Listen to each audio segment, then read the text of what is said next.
오늘도 늘 우리에게 주시는 변함없는 하나님의 말씀의 재료들을 가지고 우리의 삶의 축제를 만들어 이렇게 함께 나누고자 이 방송을 시작하겠습니다. 오늘 주시는 말씀의 재료들로 만들 양식의 제목은 꿈꾸는 하나님, 아들 찾아 산말리. 꿈꾸는 하나님 아버지, 딸을 찾아 산말리. 이런 제목의 양식이 여러분들에게 맛있고 영양가 있는 음식으로 소화 흡수되기를 원합니다. 우리는 미래를 위해 뭔가를 준비해야 한다고 하면서 거기에 집중하면서 때로는 걱정하며 합니다. 정말 우리가 준비하는 미래는 무엇인가요? 또 미래를 위해서 무엇을 준비하며 살아가야 할까요?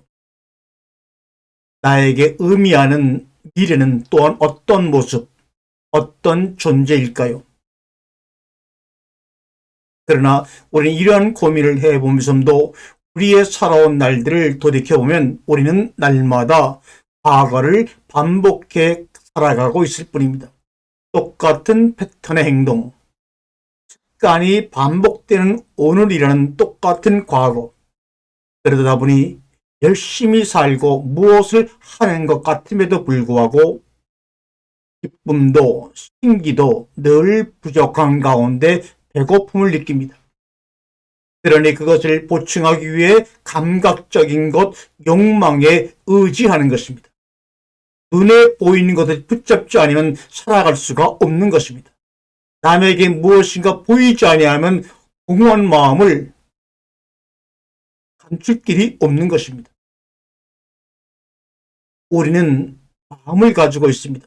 마음을 한마디로 정의를 내려본다면 마음은 시간의 집입니다. 마음이 시간을 만드는 것이지 지구가 태양을 중심으로 한 바퀴씩 돈다고 하루가 되고 1년이 된다고 하는 것은 그것은 우리의 생각일 뿐입니다. 몸과 마음의 괴리, 간격, 이것을 해결해야 합니다.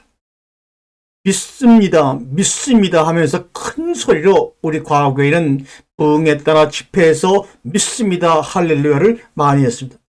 이 믿습니다 할 때 믿이라는 것은 마음에 미치고 습이라고 하는 것은 몸의 믿음입니다.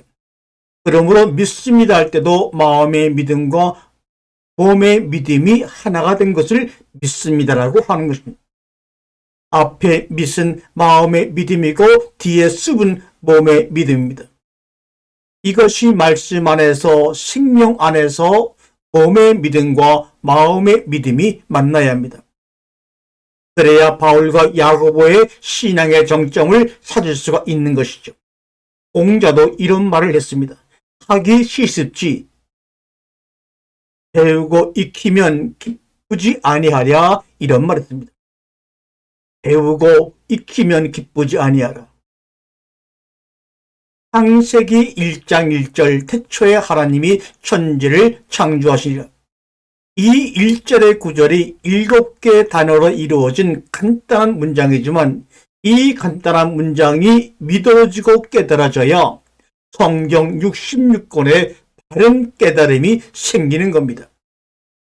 창세기 1장 1절을 어떤 분들은 이렇게 말합니다. 오래된 미래다. 태초의 과거의 사건이 아니라 오래된 미래라는 새로운 단어를 만들어냈습니다. 우리 한글이 우리가 지금 성경을 읽고 있는 성경을 기록하고 있는 한글은 1446년 9월 10일 지금으로부터 584년 전에 한글이 반포가 되었습니다. 그리고 한글 개혁성경이 정상적으로 우리 가운데 번역되어 나온 지는 1961년 정도니까 한 60년 정도밖에 우리가 한글 개혁성을 가지고 누구나 쉽게 성경을 읽게 된 것은 불과 60년 정도밖에 안 됩니다. 전 세계적으로 보더라도 1517년 10월에 마틴 루터가 34세의 나이로 종교 개혁을 한 이후에 각 나라 말로 성경이 번역되었습니다. 1534년에 라틴어 성경을 신구약 독일어 성경으로 번역하여 출간한 것이 일반인들이 읽을 수 있는 최초의 성경이었습니다. 그 성경은 출판되자마자 50만 부 이상이 팔렸다고 합니다. 지금으로부터 480년 조금 넘었습니다. 일반적인 유럽의 사람들이 하나님의 말씀을 접할 수 있는 그 시기는 지금으로부터 400년 정도밖에 되지 않았습니다. 그전에는 아무도 성경을 소유할 수도 없었고, 소유하게 되면 화형에 처하는 극한 어둠의 세계였습니다. 몇몇 신부들과 제사장들만 헬라어나 라틴어나 히브리어로 보면서 해석의 그런 정보를 독점하다시피 했습니다. 그것이 바로 종교가 생겨나게 된 원인이죠.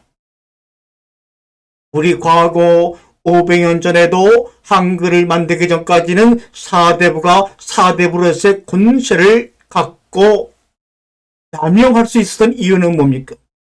그들만이 글자를 소유하고 그들만이 글자가 정보를 독점할 수 있다는 것을 알았기 때문입니다.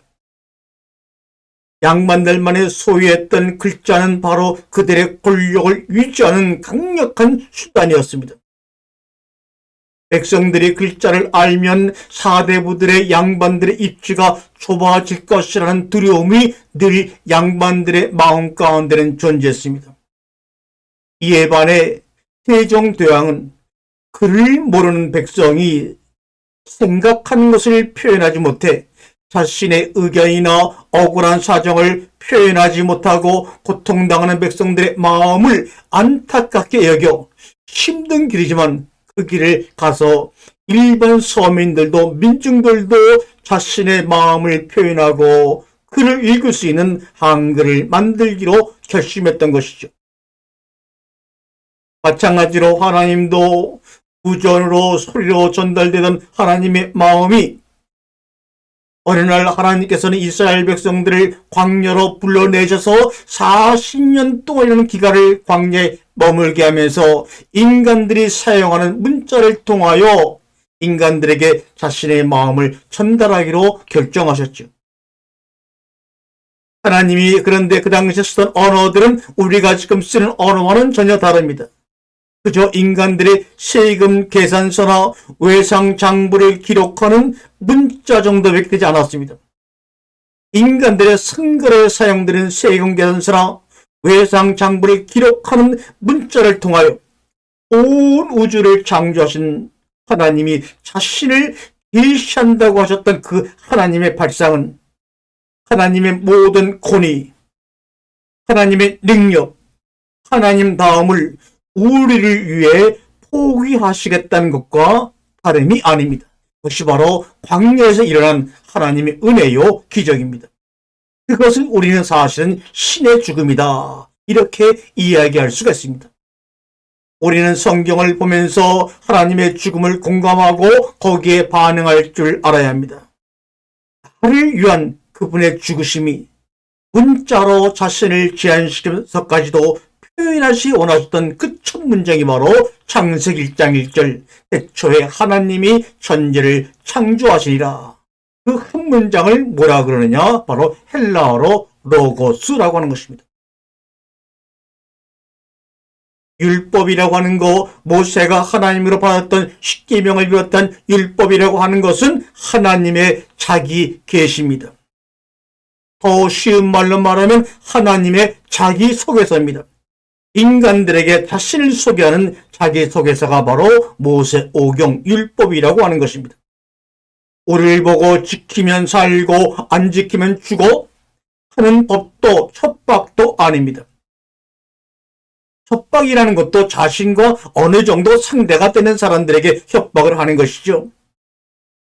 하나님이 자신이 흙으로 지은 그 인간들을 향해서 이것을 지키지 않으면 너희는 죽어라고 협박할 상대도 땀도 되지 않는 것이 바로 피조물인 우리들입니다. 차원이 서로가 다른 차원에 존재되는데 어떻게 1대1로 상대하고 이것을 지키라고 말할 수가 있나요? 하나님이 자신을 말로 글로 표현할 수 있는 한계치가 바로 우리가 말하는 율법이라는 것입니다. 얘들아, 나 이 정도는 대접받아야 해, 너희들에게 이 말입니다. 내가 이 정도는 대접받아야 하는데 내가 이러한데 그럼에도 너희는 그것조차 지킬 수 없는 존재임을 스스로 증명했지 않니? 이것을 주님께서 우리에게 깨달으라고 말씀하고 계신 겁니다. 이것만 강조 말씀하시려고 하는 것이 아니라 이런 모든 일을 나는 이 정도는 대접을 받아야 해 하고 우리에게 율법을 주었지만 그것도 하나도 지킬 수 없는 인간들을 바라보면서 이런 모든 일을 우리로부터 당하면서까지 그분 하나님은 나는 나의 자녀 아들과 딸을 찾는 꿈을 포기해 본 적이 없어 이렇게 말씀하시는 것이 바로 이게 사랑이고 하나님의 존재하심입니다. 그것도 우리의 이해 범위 내에서만 한정되어 있는 것입니다. 선악과의 사건은 바로 이러한 이야기들을 이미지하고 사건화하여 우리에게 말씀하시고자 하는 것이죠. 문자석을 나와 있는 선악과, 먹으면 죽어 이 세 개의 단어를 통해서 우리에게 율법적으로 지시하시는, 징벌하고자 하시는 하나님이 아니십니다. 선악과라는 이미지, 먹는다는 이미지, 죽는다는 사건화를 통하여 자신의 사랑을 우리에게 말씀하고 있는 것입니다. 우리의 이해를 돕기 위해 그렇게 선악과를 먹으면 죽는다고 말씀하신 이 말씀이 오히려 더 어렵게 이해하지 못하는 인간의 인식 가운데서 더 어렵게 꼬이고 말았지요. 알도 못하는 오해 속에서 말이죠. 이런 오해와 불순종과 망신 속에서도 늘 우리를 향한 하나님의 사랑의 배고픔에 시달리시는 아버지 하나님, I hungry for you. 나는 네가 배고파 죽겠다.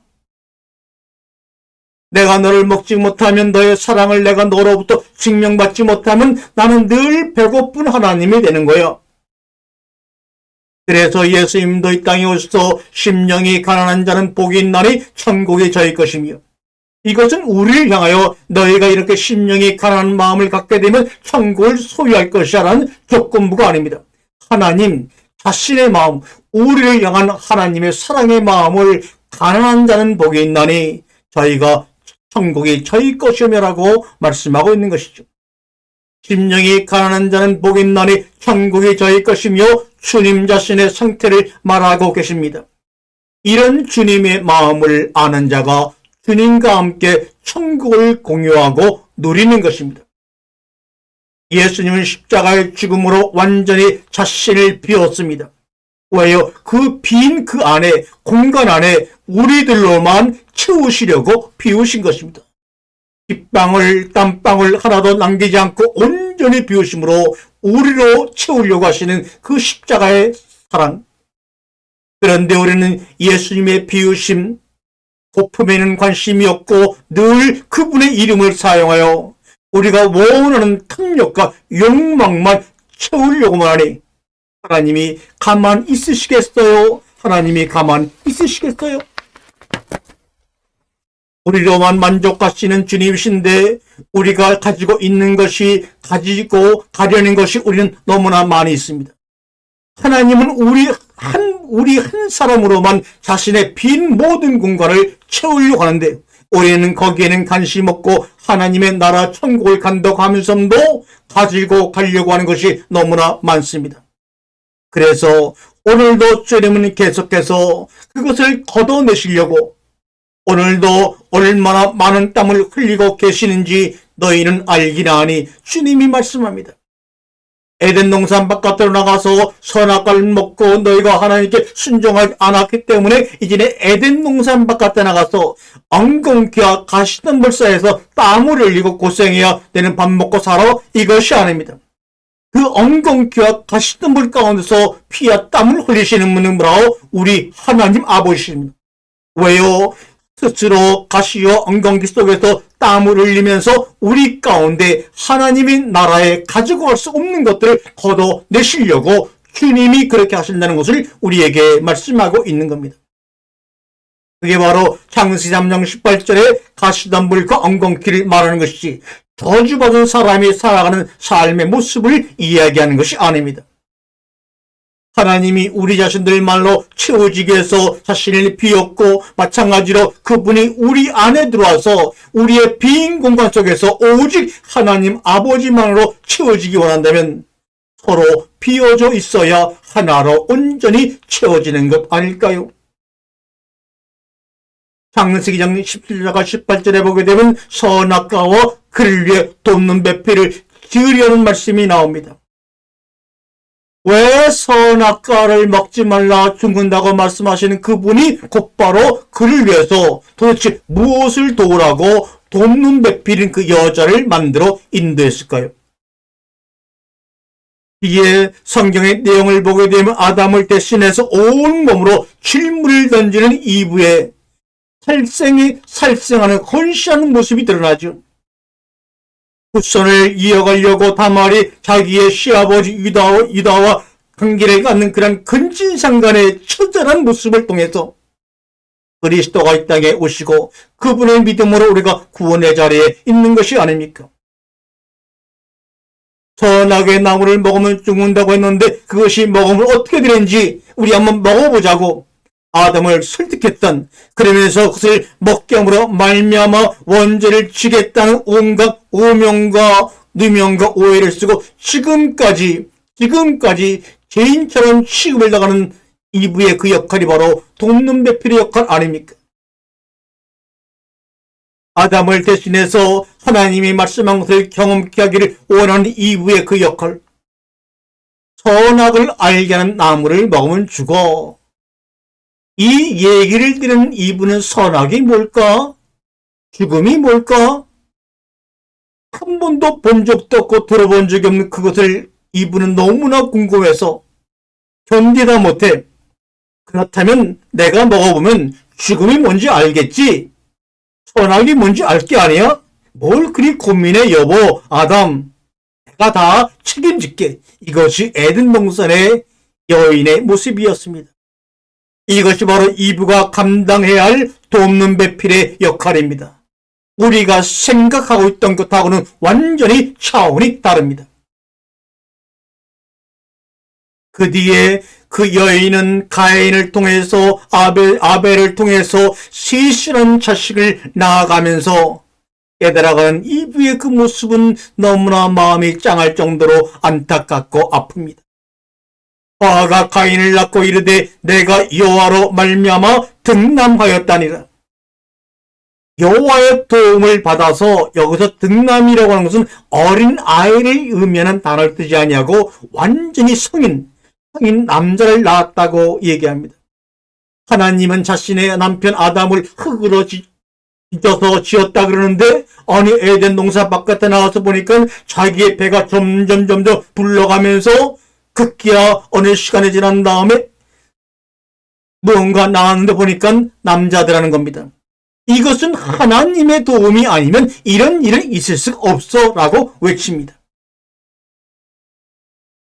그 뒤에 아담이 다시 자기 아내와 동침함에 그가 아들을 낳아 그의 이름을 셋이라 하였으니 이는 하나님이 내게 가인이 죽인 아벨 대신에 다른 씨를 주셨다 합니다. 씨라고 하는 것은 뭡니까? 씨라고 하는 것은 묻히는 존재고 죽는 존재고 드러나는 존재가 아닙니다. 이 씨라고 하는 것은 슈트라 그래서 우리가 입는 옷을 의미하고 정장을 의미합니다. 그 옷을 입음으로 아내가 가려지는 겁니다. 내가 득남했다 라고 큰 소리 외쳤던 그 이브가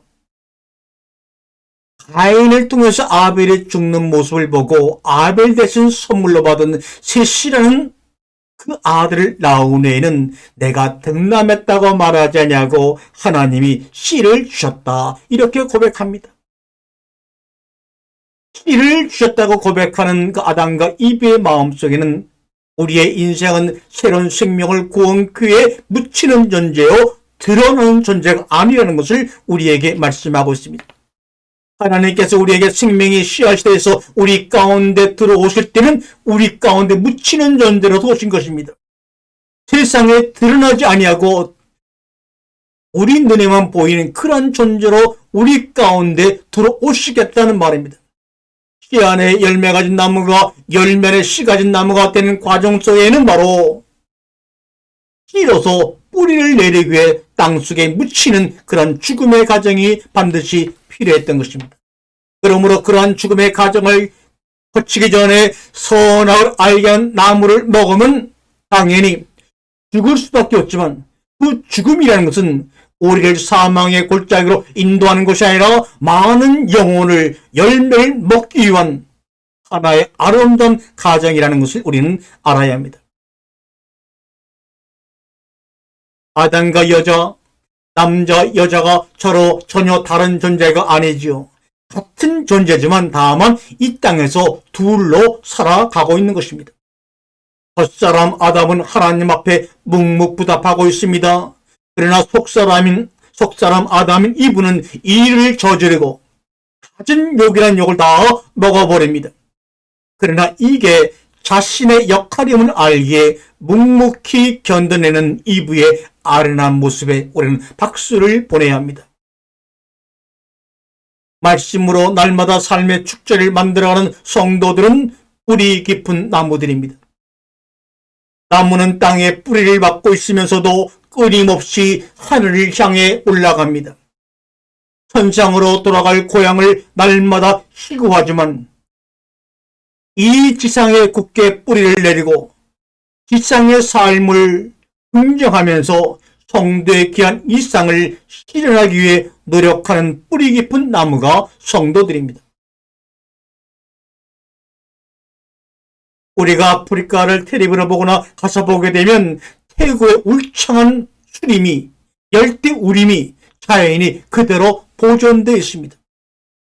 아프리카 지역이 지금까지 태고의 모습을 지키고 보존할 수 있었던 것은 사실상 거기서 거주하는 사람들의 100% 공입니다. 그 태고의 모습을 지키며 보존하기 위해서 그 많은 아프리카 민중들이 대가를 치르면서 그 태고의 숲을 지켜가고 있는 것입니다. 그 대가는 아무도 알아주지 않는 천대받는 가난과 기근과 질병과 분쟁과 노예 생활이었습니다. 그러나 그들은 땅에 뿌리를 받고 하늘을 향하여 잎을 피우고 꽃을 피우고 열매를 맺히는 뿌리 깊은 나무라는 것이 바로 자신들의 삶이라는 것을 창세기 1장 2장을 통해서 알고 있기에 말씀대로 순종하는 삶을 살면서 자신들은 드러나지 아니하고 묻히는 존재로 살아가는 그 삶의 희열을 그들은 알고 있기에 오늘도 묵묵히 자신에게 주어진 생의 삶을 살아가고 있는 것입니다.